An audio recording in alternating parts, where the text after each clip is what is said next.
So, we're bombing Iran. Big doings in Iran.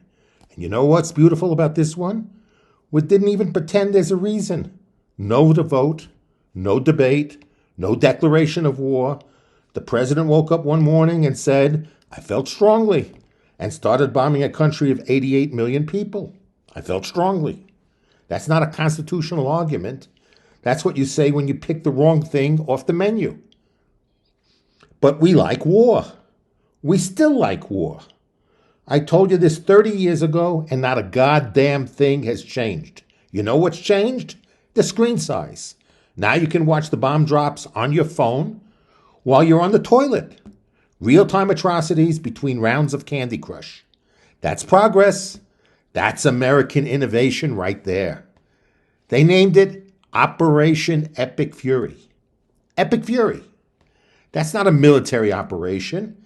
That's a Monster Energy drink. That's what a 14-year-old names his Xbox profile.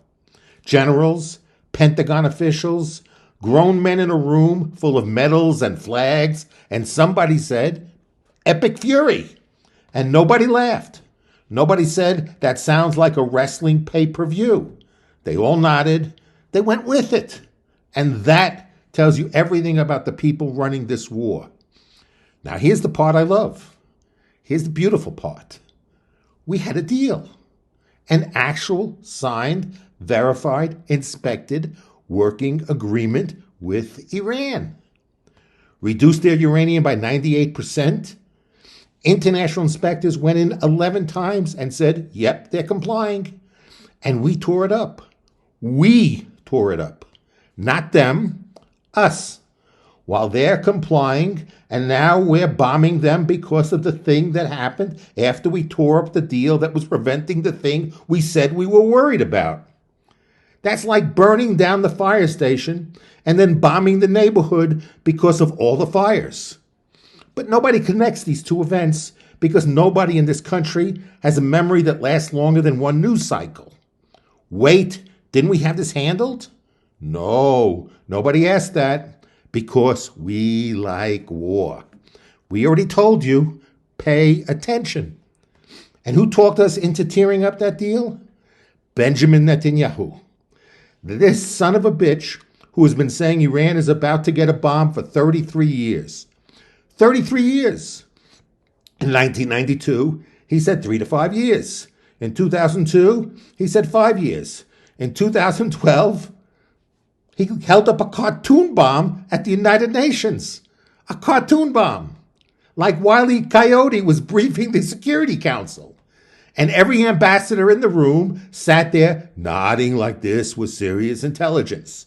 Nobody laughed.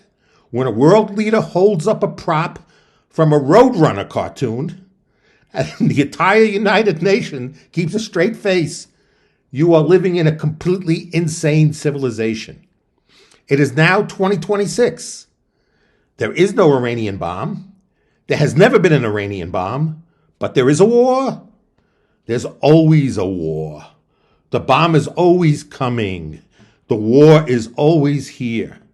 Meanwhile, Netanyahu is on trial for bribery, fraud, and breach of trust. He's the first Israeli prime minister ever charged with crimes while in office. And what do you know? He needs a war to stay in power. What a coincidence. The guy who spent 33 years predicting a bomb that never showed up suddenly needs a war right when the judge is closing in. I'm sure that's unrelated. And who's running outside? Donald Trump and Pete Hegseth, the draft dodger and the Fox News host.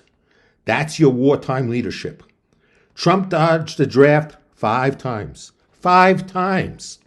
Bone spurs, both feet. He was so allergic to combat that he spent the Vietnam War in Manhattan nightclubs. This man now sends other people's children to die because he felt strongly. You know who else felt strongly? Every draft dodger who ever lived. They felt strongly about not going. At least they were honest about what they felt strongly about.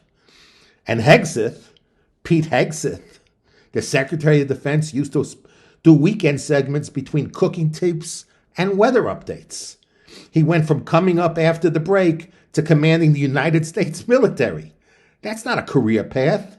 That's a psychotic episode. $1 billion a day. That's what this war costs. $1 billion a day. You know what we can't afford? Healthcare. Can't do it. Too expensive. Schools. Can't fund them. Bridges falling into rivers. We'll get to it.